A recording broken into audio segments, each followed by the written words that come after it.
మేము మీరు చేస్తున్న అభివృద్ధి కాదు వినాశం చేస్తున్నారు, దాన్ని అడ్డుకుంటున్నాం.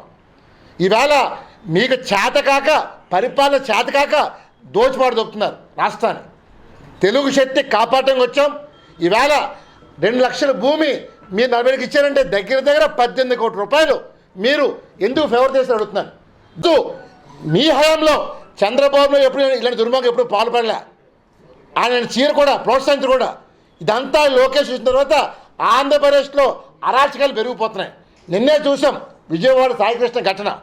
అంటే గతంలో ఏమన్నారు, ఇదే నాయకులు టీడీపీ నాయకులు కూటమి నాయకులు వైసీపీ ఎమ్మెల్సీ చంపేసి డోర్లు చేశారని చెప్పన్నారు.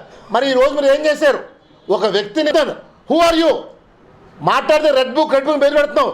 నీది రెడ్ బుక్ అయితే నాది యమ బుక్. నీ బుక్లో నువ్వు రాసుకుంటావేమో, నా బుక్లో రాసింది ఇంప్లిమెంట్ చేస్తాం. అసలు డెఫినెట్గా mister Lokesh your time is over. డెఫినెట్గా నేను ఒకటే కోరుతాను, జీవో నెంబర్ 86 అలాగే జీవో 153 ఈ 2 జీవోల పైన సిబిఐ ఎంక్వైరీ డిమాండ్ చేస్తాను. ఎందుకంటే అక్కడ ఏదైతే భూమి కడుతున్నారో పోరంబోక్ భూమి ఉంది, ఎలాగిచ్చి అడుగుతున్నాను. అంటే మీరు అడగొచ్చు రామ్ గారు మీది ఇంట్రెస్ట్ ఏంటని. ఏదైతే స్లీపర్ల హోటల్ ఉందో అది గతంలో మా బంధువులే, వాళ్ళు తాజ్గా అమ్మేశారు. తాజ్ నుంచి 2018లో నోవోటెల్ కొన్నారు. 18లో కొని ఈ జీవోలు 19లో వచ్చినాయి. 19లో జీవో వస్తే 5 సంవత్సరాల పాటు ఎందుకు పని చేయలేదు? ఈ జీవోలు క్లియర్గా చెప్పారు 3 ఏళ్ళలో పనులు అవ్వని చెప్పారు. కానీ 3 ఏళ్ళలో పనులు చేయకుండా ప్రభుత్వం మారిన తర్వాత మళ్ళీ నెక్స్ట్ జీవోలో ఏవైతే కండిషన్ పెట్టారో కండిషన్ మొత్తం తీయించారు. అంటే కేవలం ఇది ప్రభుత్వం అనేది ప్రజల కోసం పనిచేయాలి. ఈవేళ నీతి తప్పారు వాళ్ళు ప్రభుత్వం వచ్చా.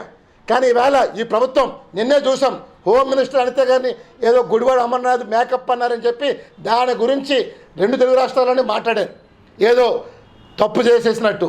నేను ఒకటే అడుగుతున్నాను, ఆ మాట్లాడిన ప్రతి వాళ్ళని అడుగుతున్నాను, 10 మంది కార్మికులు చనిపోతే ఆ మహిళ తాయిపడి తెగితే ఎవరైనా ఒకరు మాట్లాడారా? ఎందుకు మాట్లాడలేరు? అంటే అనిత గారిని ఏదో అన్నారని చెప్పి రాద్దామని చేశారు. మీరు మాట్లాడితే మహిళల్ని ఒకటే అడుగుతున్నాను, అసలు మహిళలు ఎంతమంది అడుగుతున్నాను, ఎంతమంది అడుగుతున్నాను?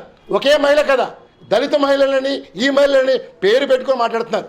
నీచ రాజకీయం నీచ సంస్కృతి స్టార్ట్ చేశారు వీళ్ళు. నిజంగా 53 ఆ 2 సిబిఐకి డిమాండ్ చేస్తాను. ఈ రాష్ట్ర ప్రభుత్వానికి పరిపాలన హక్కు లేదు.